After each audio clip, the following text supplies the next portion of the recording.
أعوذ بالله من الشيطان الرجيم بسم الله الرحمن الرحيم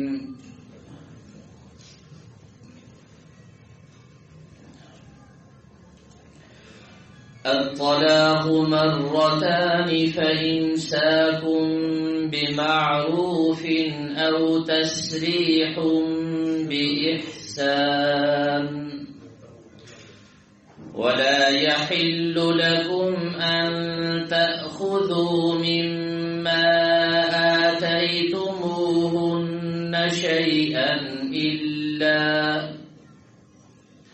إلا أن يخافا ألا يقيما حدود الله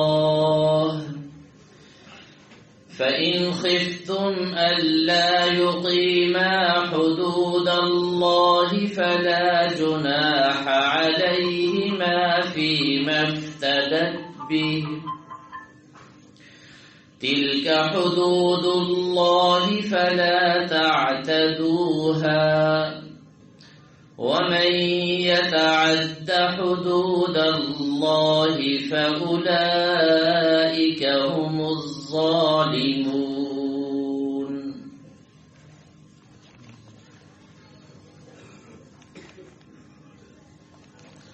وقال تعالى وعاشروهن بالمعروف فإن كرهتموهن فعسى أن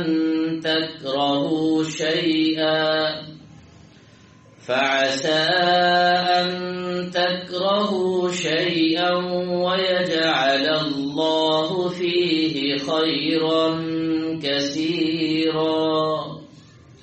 صدق الله العظيم.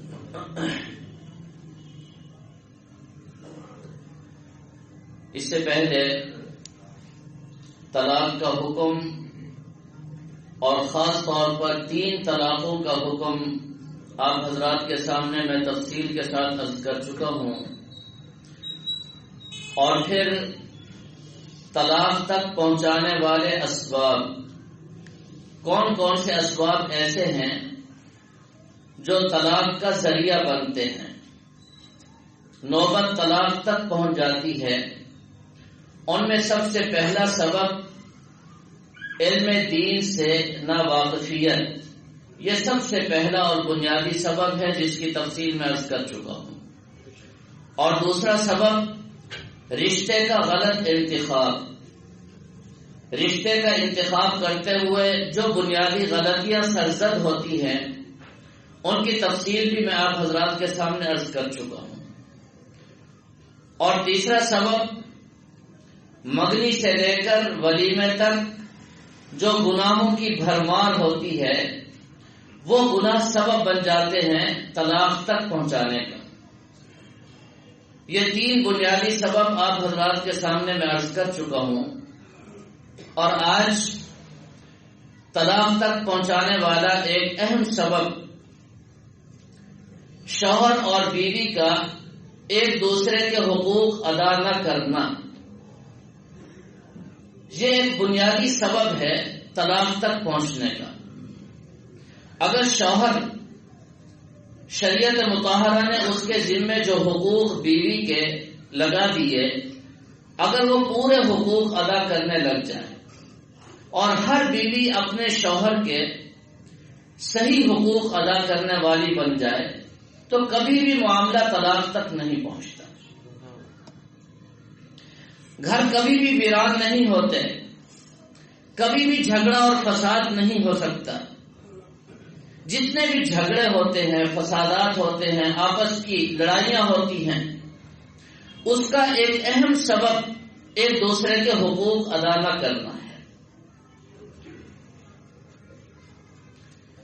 اور آج انشاءاللہ اسی کی تفصیل میں عرض کروں گا. بطور تمہید کے چند باتیں آپ حضرات کے سامنے عرض کرنے کے بعد شوہر کو کیا کرنا چاہیے، چند باتیں شوہر سے متعلق، اور اگلے درس میں انشاءاللہ جو بہت ہی اہم ہوگا ایسی 5 صفات عورت کے لیے جو نبی پاک صلی اللہ تعالی علیہ وسلم نے متعین اور لازم کر دی ہیں. اگر لڑکی، عورت اور بیوی اپنے اندر ان 5 صفات کو پیدا کر لیں، ان 5 صفات کو اپنے اندر پیوست کر لیں، تو پھر شوہر کی محبتیں، شوہر کا حسن اخلاق اور شوہر کا اس پر فدا ہو جانا اور شوہر اس پر اپنی جان نثار کر دے، جو جملہ بھی بولا جائے وہ اپنی جگہ بالکل ٹھیک ہوگا. اور اگر بیوی اپنے شوہر کے حقوق ادا نہ کرے، رحمت عالم صلی اللہ تعالی علیہ وسلم نے جو صفات عورت کے لیے لازم قرار دے دی وہ ان کی پرواہ نہ کرے، تو پھر مسائل پیدا ہوں گے. اور کچھ عرصہ پہلے میں اس بات کی تفصیل آپ حضرات کے سامنے عرض کر چکا ہوں کہ آج ساری دنیا حق مانگنے والی ہے، حق دینے والا کوئی نہیں. اگر سارے لوگ حق دینے والے بن جائیں، ہر شخص یہ سوچے اور یہ پوچھے کہ میرے ذمہ فلاں کا حق کیا ہے، میرے ذمہ فلاں کا حق کیا ہے، میں نے اپنے ماں باپ کے حقوق کیسے ادا کرنے ہیں اور کون کون سے حقوق میرے ذمہ، بہن بھائیوں کے کون سے حقوق، بیوی اور بچوں کے کون سے حقوق جو میں نے ادا کرنے ہیں. اگر بیوی بھی اسی طرح پوچھنے لگ جائے اور ہر ایک یہ طے کر لے کہ جو میرے ذمہ کے حقوق ہیں میں وہ ادا کروں گا، بس سارا معاملہ ختم. اور آج عجیب حالت ہے، سارے حقوق مانگنے والے ہیں، دینے والا کوئی بھی نہیں ہے. یہ ایک سب سے بڑا سبب ہے آپس کے جھگڑوں کا اور فسادات کا. بہرحال حق کسے کہتے ہیں اور حقوق کی قسمیں کون کون سی ہیں؟ اللہ تبارک و تعالی نے ہر انسان کو مکلف بنایا ہے، ہر انسان پابند ہے، کوئی بھی آزاد نہیں. یہ غلامی میں پچھلے درس میں بھی عرض کر چکا ہوں، یہ غلامی ہر انسان کسی نہ کسی غلامی میں مبتلا ہے. کوئی شیطان کی غلامی میں، کوئی یہود و نصارہ کی غلامی میں، کوئی شہوات اور خواہشات کی غلامی میں، کوئی رسم و رواج اور فیشن کی غلامی میں. یہ مسلمان خوش قسمت ہے، اس کو اللہ اور اللہ کے رسول کی غلامی ملی. اور یہ اس غلامی پر جتنا فخر کرے وہ کم ہے. تو میرے محترم دوستو، اللہ تعالی نے ہر انسان کو مکلف بنا کر اس کے اوپر کچھ ذمہ داریاں عائد کر دی ہیں. اب ان کی 2 قسمیں ہیں. ایک ذمہ داریاں وہ ہیں جو اللہ تعالی سے تعلق رکھتی ہیں، اور ایک ذمہ داریاں وہ ہیں جو آپس میں معاشرتی طور پر ایک دوسرے کے حقوق اور ذمہ داریاں ہیں. جو اللہ تعالی کے حقوق ہیں جن کو حقوق اللہ کہا جاتا ہے، اور ہمارے ہاں زبان زد عام ہے یہ لفظ. نماز ہمارے اوپر فرض، روزہ ہمارے اوپر فرض، حج اور زکوٰۃ ہمارے اوپر فرض. یہ اللہ تعالیٰ کے حقوق ہیں، ہم نے ان کو ادا کرنا ہے. اور یاد رکھیں، جو شخص اللہ تعالیٰ کے حقوق ادا نہیں کرتا وہ بندوں کے حقوق بھی کبھی ادا نہیں کر سکتا. بندوں کے حقوق وہی ادا کرے گا جو پہلے اللہ تبارک و تعالیٰ کے حقوق ادا کرنے والا ہوگا. اس لیے اس اعتبار سے حقوق اللہ کی اہمیت بہت زیادہ ہے. اب یہ اللہ تعالیٰ کے حقوق ہیں.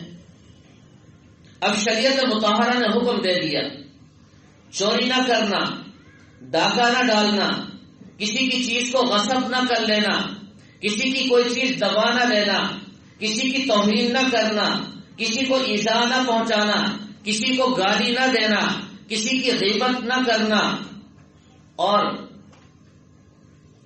کسی کے متعلق بدگمانیاں نہ کرنا.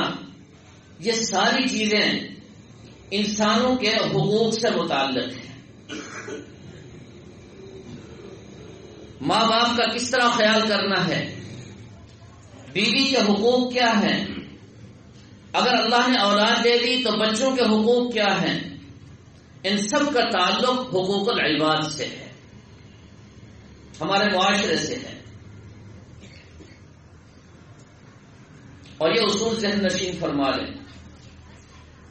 حقوق اللہ کی معافی تلافی آسان ہے، اور حقوق العباد کی معافی تلافی بہت مشکل ہے۔ اس اعتبار سے یہاں آ کر تھوڑا سا فرق ہو جاتا ہے۔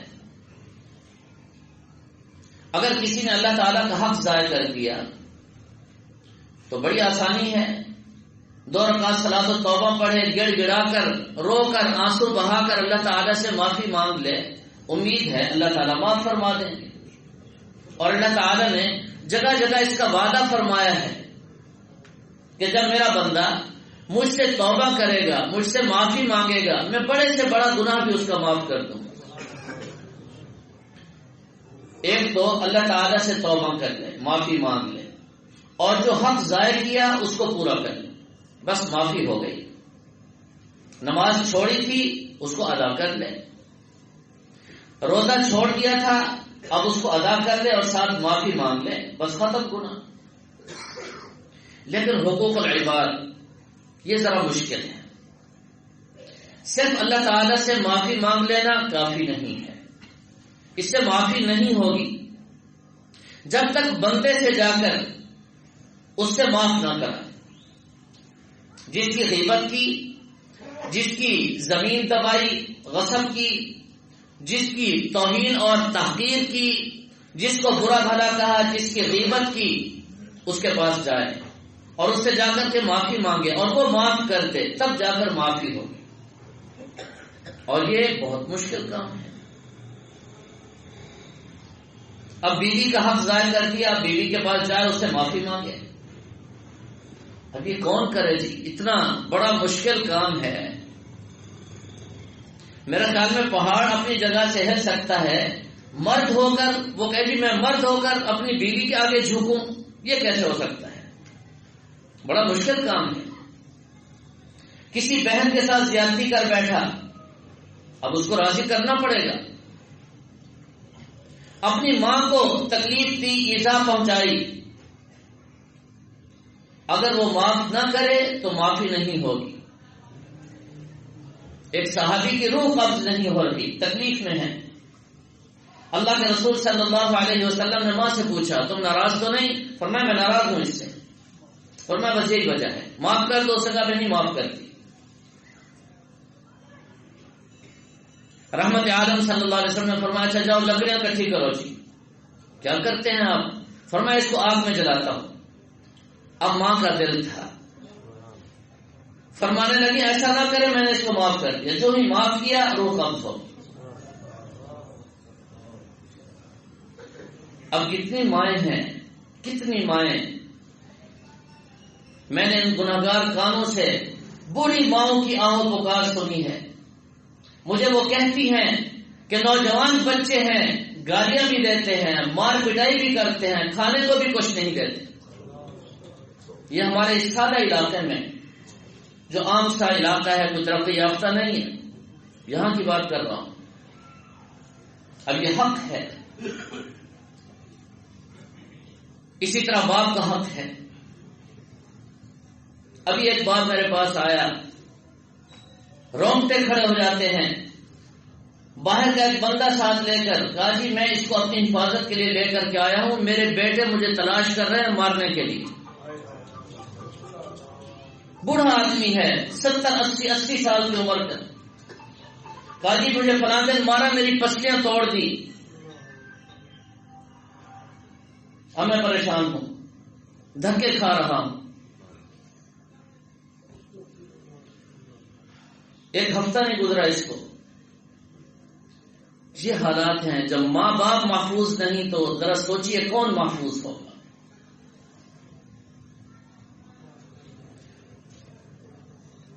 اب اگر دنیا میں معافی نہ ہو سکی تو پھر کیا ہوگا؟ ایک حدیث سنیے، صحابہ اکرام کے سامنے رحمت عالم صلی اللہ تعالی علیہ وسلم نے فرمایا آپ جانتے ہیں مفلس کون ہے؟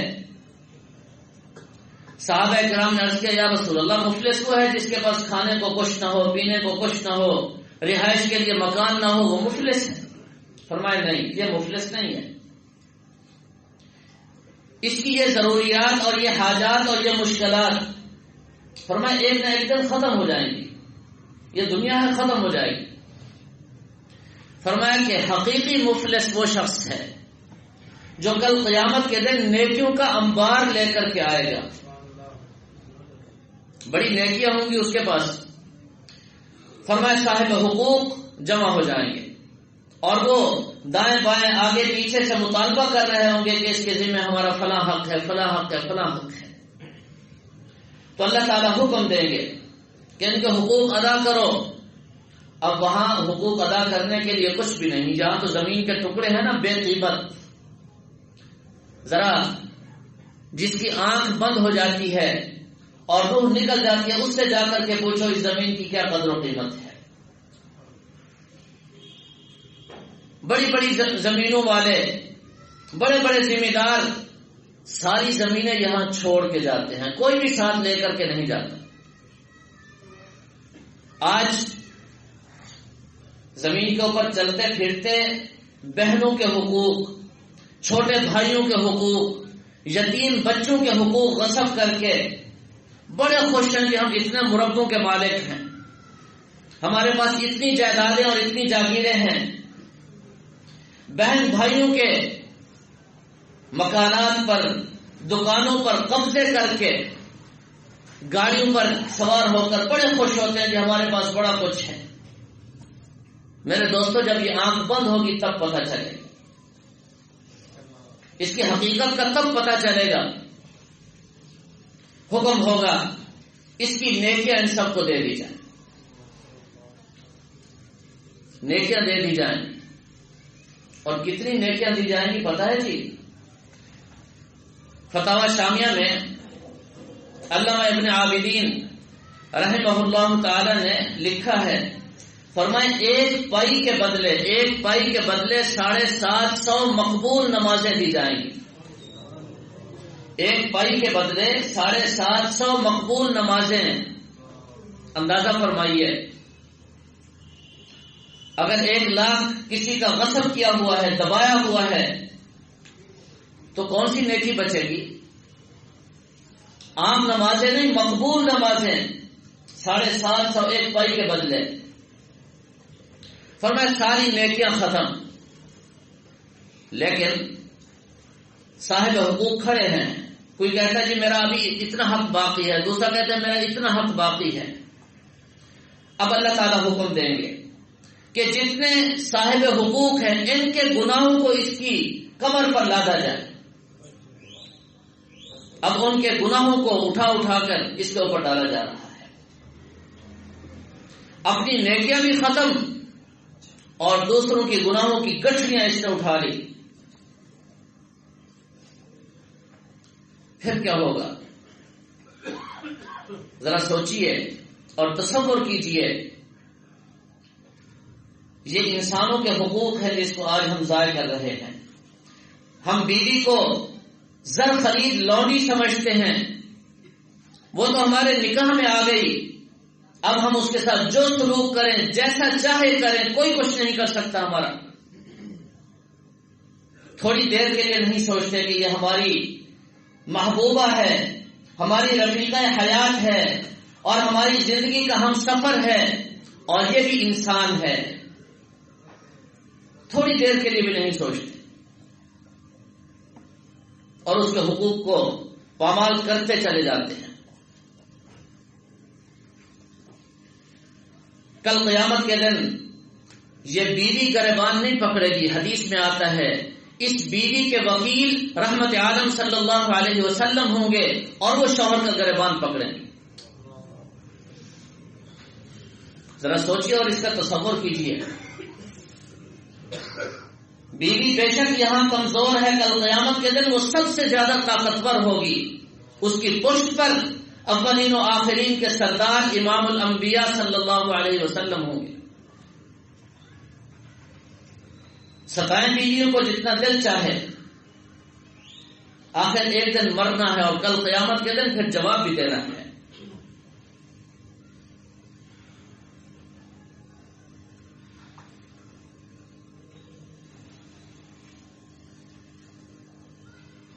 اور یاد رکھیں پورے معاشرے کی بنیاد شوہر اور بیوی پر ہے اور ان کے تعلقات پر ہے. اگر شوہر اور بیوی کا تعلق ٹھیک ہے، آپس میں محبت ہے، ایک دوسرے کا احترام ہے، ایک دوسرے کے حقوق کو ادا کرنے والے ہیں، ان سے جو اولاد پیدا ہوگی وہ اولاد بھی ٹھیک ہوگی، وہ اولاد بھی صحت مند ہوگی، وہ اولاد بھی نیک ہوگی، فرما بردار ہوگی. اگر یہ ماں باپ آپس میں لڑنے والے ہیں، ہر وقت جھگڑا ہے، شوہر بیوی کے حقوق اور بیوی شوہر کے حقوق ادا نہیں کرتی، پھر جو اولاد ہوگی وہ ان سے ایک قدم آگے ہوگی. وہ پھر دنیا میں ماں باپ کو سبق سکھائے گی اور آج ہم سب کے سامنے ہے. اور پھر اسی سے معاشرہ بنتا ہے، ماحول بنتا ہے. اب یہ اولاد اس معاشرے میں کیا کردار ادا کرے گی؟ اولاد کا قصور نہیں، قصور ماں باپ کا ہے، ماں باپ کے حالات اور ان کے واقعات کا ہے. ان کی وجہ سے یہ سارے مسائل اور معاملات پیدا ہوئے. حدیث میں آتا ہے، مسلم شریف کی حدیث ہے، رحمت عالم صلی اللہ تعالی علیہ وسلم فرماتے ہیں روزانہ شام کو شیطان سمندر کے اوپر اپنا تخت لگاتا ہے، بڑا خوبصورت تخت ہوتا ہے اس کا، اور سارے دن کی کارگزاری اس کے چیلے چھوٹے شیطان آ کر پیش کرتے ہیں.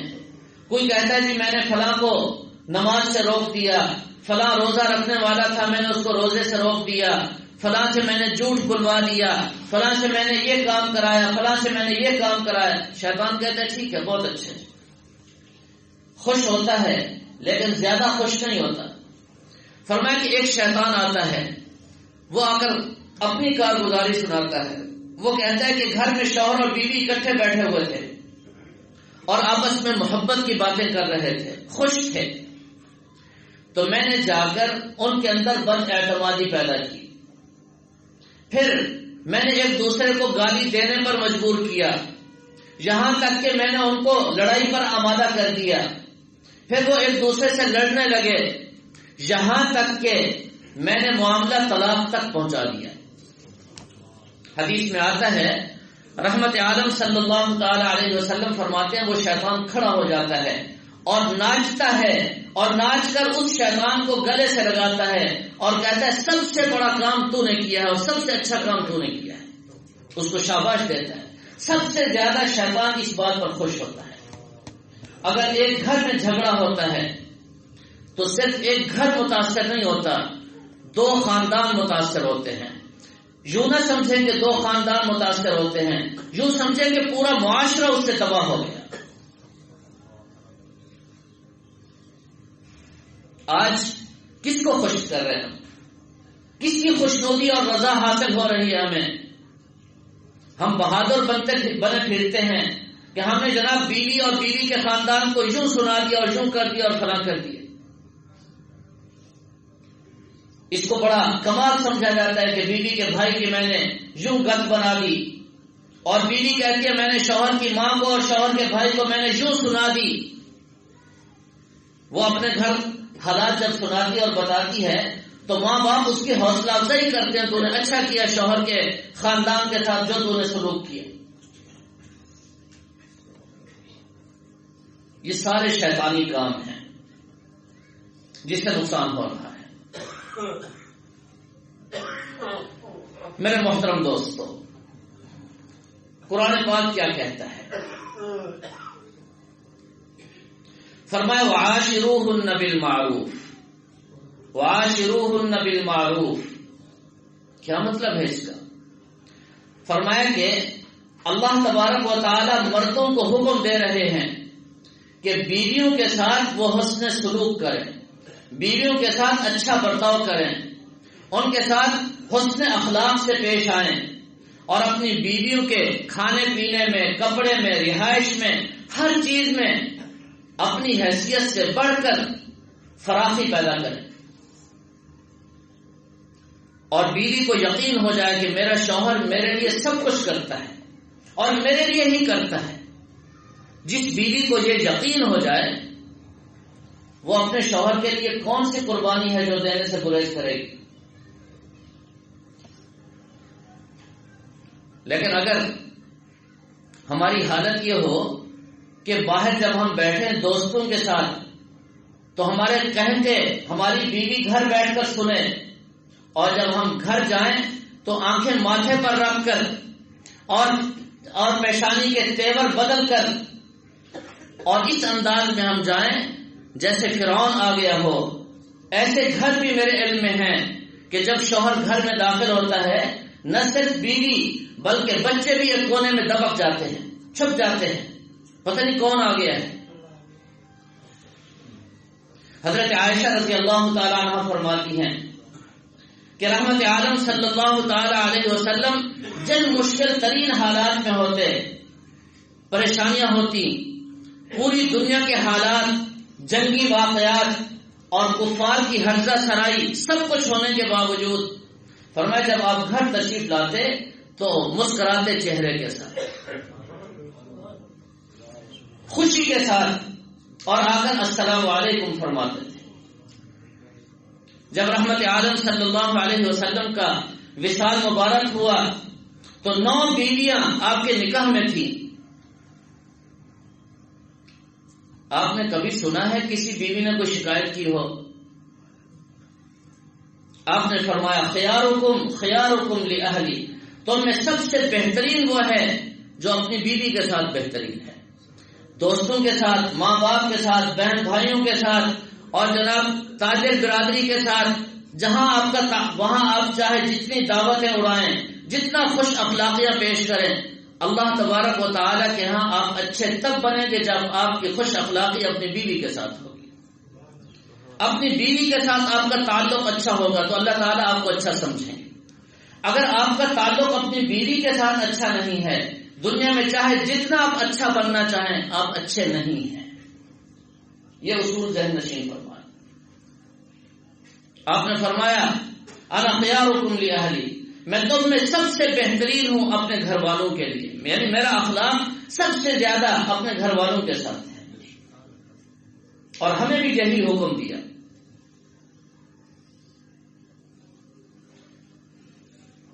ارشاد فرمایا اکمل الایمان اکمل المؤمنین ایمانا احسنهم خلقا، فرمایا کہ کامل ایمان مسلمان کا اس مسلمان کا ہے جس کے اخلاق اچھے ہوں. یعنی فرمایا جو نمازوں میں قیام لمبا کرے، سجدے اور رکوع لمبے لمبے کرے، اس کا ایمان کامل اور یعنی فرمایا یہ اس کا ذاتی فعل ہے. معاشرتی اچھائی وہ اس سے ہٹ کر کے ہے. میں اچھا تب بنوں گا جب میرے اخلاق اور میرا کردار اچھا ہوگا. اگر میرا کردار اور میرے اخلاق اچھے نہیں ہیں، بھلا میں ساری رات کھڑے ہو کر مصلی پر نمازیں پڑھوں، میرے اندر کوئی اچھائی نہیں. یہ ہمارے معاشرے میں غلط روش اور غلط سوچ پیدا کر دی گئی ہے. مسجد میں جس کو آتا جاتا دیکھتے ہیں جی بہت اچھا ہے. یہ اچھائی کا معیار نہیں ہے. اچھائی کا معیار آپ کے گھر میں پتہ چلے گا کہ آپ اپنے گھر میں کیسے ہیں. حضرت ڈاکٹر عبدالحی عارفی رحمہ اللہ تعالی ان کی اہلیہ محترمہ کہتی ہیں 55 سال ہم اکٹھے رہے. فرمایا کہ ڈانٹنا تو دور کی بات، کبھی تیور بدل کر، کبھی لہجہ بدل کر کے بھی حضرت نے مجھ سے بات نہیں کی. 55 سال زندگی کے کوئی چھوٹا موٹا عرصہ نہیں ہے. فرمایا زندگی میں ایک مرتبہ بھی مجھے نہیں فرمایا کہ پانی بھر کے پلا دو مجھے وہاں سے گلاس اٹھا دو، مجھے نہیں کہا.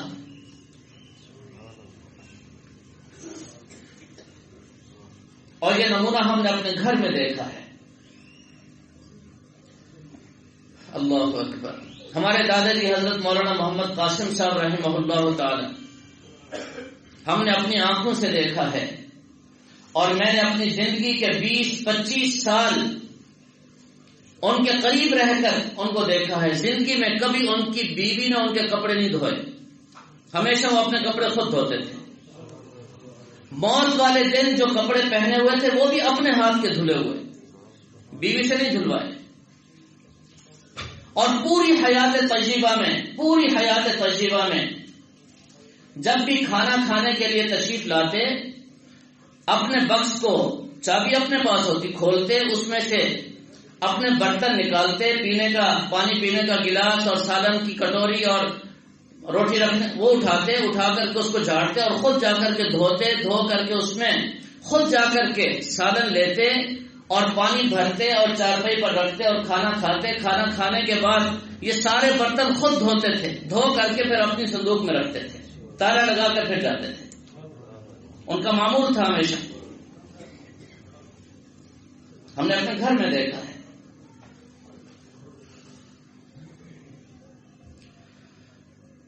اور ہمارے ابا جی علیہ رحمہ کبھی آر نہیں سمجھا،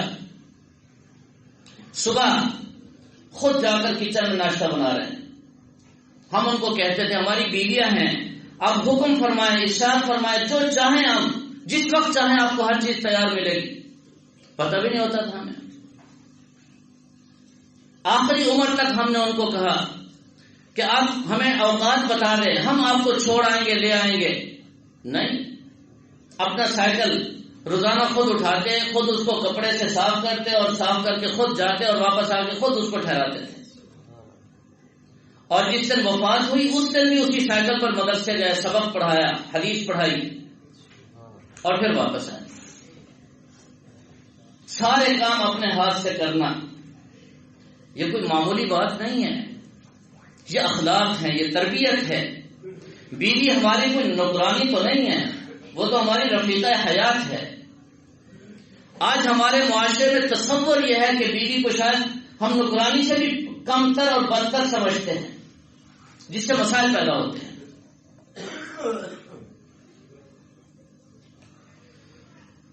اللہ اکبر. دو باتیں آپ حضرات سے میں عرض کرتا ہوں، دو کام آپ حضرات کر لیں اور ہر مسلمان کو کرنے چاہیے. اور میری یہ آواز اور میرا یہ پیغام جہاں تک آپ سے ہو سکے اس کو پہنچائیں. دین کی دعوت ہے، یہ ایک فرد بشر تک، مسلمان تک پہنچنا چاہیے. سب سے پہلی بات جو سب سے زیادہ اہم ہے، اللہ تبارک و تعالی کے ساتھ ہمارا تعلق مضبوط ہونا چاہیے اور ہمیں احسان کا درجہ حاصل ہونا چاہیے. اس کے لیے محنت اور کوشش ہے. حضرت جبریل علیہ السلام تشریف لائے، رحمت عالم صلی اللہ تعالی علیہ وسلم سے پوچھا مل احسان، یا رسول اللہ احسان کیا چیز ہے؟ تو آپ نے فرمایا ان تعبد اللہ کأنک تراہ فإن لم تکن تراہ فإنہ یراک. فرمایا احسان یہ ہے کہ جب تم کوئی بھی عبادت کرو تو تمہاری حالت یہ ہو، تمہارا تصور یہ ہو کہ میں اپنے پروردگار کو دیکھ رہا ہوں، اللہ تعالیٰ میرے سامنے ہے، میں اللہ تعالیٰ کو دیکھ کر یہ کام کر رہا ہوں. فإن لم تکن تراہ، اگر تم سے ایسا نہ ہو سکے، بہت اونچا درجہ ہے یہ نہ ہو سکے تو کم از کم یہ درجہ فإنہ یراک، جو کام بھی آپ دین کا عبادت کا کریں فإنہ یراک، یہ تصور ہونا چاہیے کہ میرا اللہ مجھے دیکھ رہا ہے. فرمایا کہ جب یہ درجہ حاصل ہو گیا کہ میرا اللہ مجھے دیکھ رہا ہے، تو میں نے جمعہ کی مجلس میں بھی عرض کیا، ہم یہاں اکیلے نماز پڑھ رہے ہوں، ایک دنیا دار آ جائے، مالدار آ جائے، کوئی وزیر بادشاہ آ جائے، تو اس کو دیکھ کر بھی ہماری نماز کی کیفیت بدل جاتی ہے، ہماری اپنی حالت. اور جب یہ ہمیں یقین ہو ساری کائنات کے مالک اور خالق، جن کے پاس ساری نعمتیں اور سارے خزانے ہی خزانے ہیں، وہ ذات مجھے دیکھ رہی ہے، تو ذرا سوچئے میری نماز کیسی ہوگی.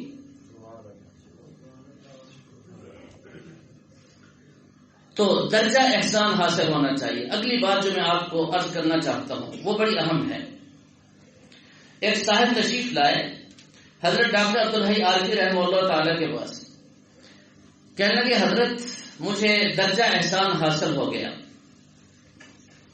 حضرت نے فرمایا کہاں؟ کہا جی میں جب بھی نماز پڑھتا ہوں تو یہ تصور میرے ذہن میں پختہ ہو گیا کہ میرا اللہ مجھے دیکھ رہا ہے. میں پوری نماز اس طرح پڑھتا ہوں کہ ایک لمحہ کے لیے بھی یہ خیال میرے اندر سے نہیں نکلتا، یعنی غفلت نہیں ہوتی. یہ تصور اور یہ سوچ کر کے میں نماز پڑھتا ہوں پوری کہ میرا اللہ مجھے دیکھ رہا ہے. فرمایا ٹھیک ہے، لیکن یہ بتاؤ جب تم گھر جاتے ہو اور بیوی کے پاس ہوتے ہو اس وقت بھی یہ درجہ اور یہ احسان تمہیں حاصل ہوتا ہے؟ وہ چپ ہو گئے، سر نیچے کر لیا. فرمایا تمہیں درجہ احسان حاصل نہیں ہوا. جب تم بیوی کے پاس جاؤ اور وہاں جا کر یہ تصور تمہارے ذہن میں ہو کہ میرا اللہ مجھے دیکھ رہا ہے، بیوی کے جو شرعی حقوق ہیں، شریعت مطہرہ نے اس کو جو مقام اور مرتبہ دیا ہے، اگر آپ اس کے مطابق اس کے ساتھ برتاؤ کر رہے ہیں، اس کے ساتھ معاملہ کر رہے ہیں، تو پھر تو آپ کو درجہ احسان حاصل ہے، ورنہ درجہ احسان کوئی آپ کو حاصل نہیں. یہ اصول حضرت نے بیان فرمایا، بڑا اہم اصول ہے. آپ حضرات سے بھی یہی عرض کرتا ہوں، وہاں جا کر ہم بدل نہ جائیں. ہماری یہی کیفیت ہونی چاہیے کہ اس بیوی کے جو حقوق میرے ذمے ہیں، اب کون کون سے حقوق ہیں اگر آپ حضرات کو یاد ہو تو 2-4 مہینے پہلے اس پر میرے تفصیلی درس ہو چکے ہیں. شوہر کے ذمے بیوی کے کون کون سے حقوق ہیں میں تفصیلاً عرض کر چکا ہوں. بیوی کے ذمے شوہر کے کون کون سے حقوق ہیں وہ بھی تفصیلاً عرض کر چکا ہوں، اب دوبارہ نہیں عرض کروں گا. وہ پچھلے دروس آپ حضرات کو کوئی بھی سننا چاہے تو مل جائیں گے. ہمارے یہاں مسجد کے جو خادم ہیں ان سے رابطہ کریں، یہ آپ کو واٹس ایپ پہ بھیج دیں گے، آپ ان کو سنیں. اور پھر جو حضرات یہ محنت کر رہے ہیں، خاص طور پر ہمارے محترم قاری محمد حمزہ صاحب جو مدینہ منورہ میں ہوتے ہیں اس وقت، وہ وہاں سے بیانات بھیجتے ہیں اور کئی گروپ بنائے ہوئے ہیں اور بہت سارے حضرات سنتے ہیں اور وہ مجھے اطلاع بھی کرتے ہیں. اللہ تعالیٰ ان کو بھی اپنی شایان شان جزائے خیر عطا فرمائے. جہاں جہاں تک میری بات یہ پہنچ رہی ہے اللہ تعالیٰ سب کے لیے نافع اور مفید بنائے اور مجھے اللہ تعالیٰ حق بات اور صحیح بات کرنے کی توفیق عطا فرمائے. تو پہلا درجہ اور پہلی گزارش یہ ہے کہ ہم صفت احسان کو پیدا کریں. یہ تصور ہمارے ذہن میں پختہ ہو جائے میں جو کام بھی کر رہا ہوں میں اپنے اللہ کو دیکھ رہا ہوں. اگر یہ کیفیت نہیں تو کم از کم یہ تو ہونی چاہیے کہ میرا اللہ مجھے دیکھ رہا ہے. ایک گزارش تو یہ ہے. دوسری بات یہ بھی بڑی اہم ہے، جو بھی بیوی آپ کے ہاں آئے اللہ تعالی نے جو مقدر میں لکھی ہے وہی آئے گی. جو بیوی آئے یا جو بیوی پہلے سے موجود ہے اس کو دیکھیں اور دیکھ کر کے تھوڑی دیر یہ سوچیں کہ یہ کسی کی بیٹی ہے، یہ کسی کی بیٹی ہے اور کسی کی بہن ہے، کسی کی پھوپھی ہوگی شاید. اگر میری بیٹی ہو اور میری بہن ہو اور اس کا نکاح ہو اور اس کا کوئی اور شوہر ہو تو میں اپنی بیٹی کے لیے کیسا شوہر اور شوہر کا کیسا کردار چاہوں گا. یہ ضرور سوچئے. اگر میرا خون ہو، میری لفظ جگر ہو، میری بیٹی ہو، ظاہر ہے وہ کسی کے گھر جائے گی، اس کا کوئی شوہر ہوگا، تو میں اپنی بیٹی کے لیے کیا کیا چاہوں گا. اس کا شوہر کیسا ہو، اس کے شوہر کا برتاؤ یعنی میری بیٹی کے ساتھ اس کے شوہر کا برتاؤ کیسا ہو. جو میں اپنی بیٹے کے لیے چاہوں تو یہ جو میری بیوی ہے یہ بھی کسی کی بیٹی ہے، اس کے ماں باپ بھی ایسا ہی چاہ رہے ہوں گے، تو مجھے اس کے ساتھ ویسا برتاؤ اور سلوک کرنا چاہیے. یہ ایک تصور ذہن میں پیدا کر لیجیے. انشاءاللہ اگر آپ نے کسی کی بیٹی کو کسی کی بیٹی سمجھ کر اس کے ساتھ حسن سلوک کیا، حسن اخلاق کیا، تو کل آپ کی بیٹی بھی جہاں جائے گی اس کے ساتھ بھی ایسا ہی سلوک ہو. اور اگر خدا نہ خواستہ اللہ نہ کرے آپ نے کسی کی بیٹی پر ظلم و ستم ڈھائے، کسی کی بیٹی پر آپ نے اس کی زندگی اجیرن کر دی، کھانے کی تکلیف، پینے کی تکلیف، پہننے کی تکلیف، گھر میں رہتے ہوئے اس کو تکلیف در تکلیف آپ نے پہنچائی، تو پھر یہ مکافات عمل ہے. آپ انتظار کریں، آپ کی بیٹی کے ساتھ بھی یہی کچھ ہوگا. اگر آپ نے کسی کی بیٹی کو ستایا ہے تو پھر آپ کی بیٹی بھی محفوظ نہیں رہے گی.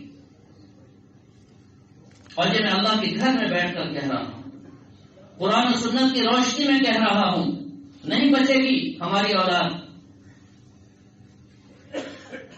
یہ دو کام کیجیے. سارے حقوق ادا کرنا آسان، سارے اعمال آپ کے لیے آسان، بڑی آسانی ہوتی.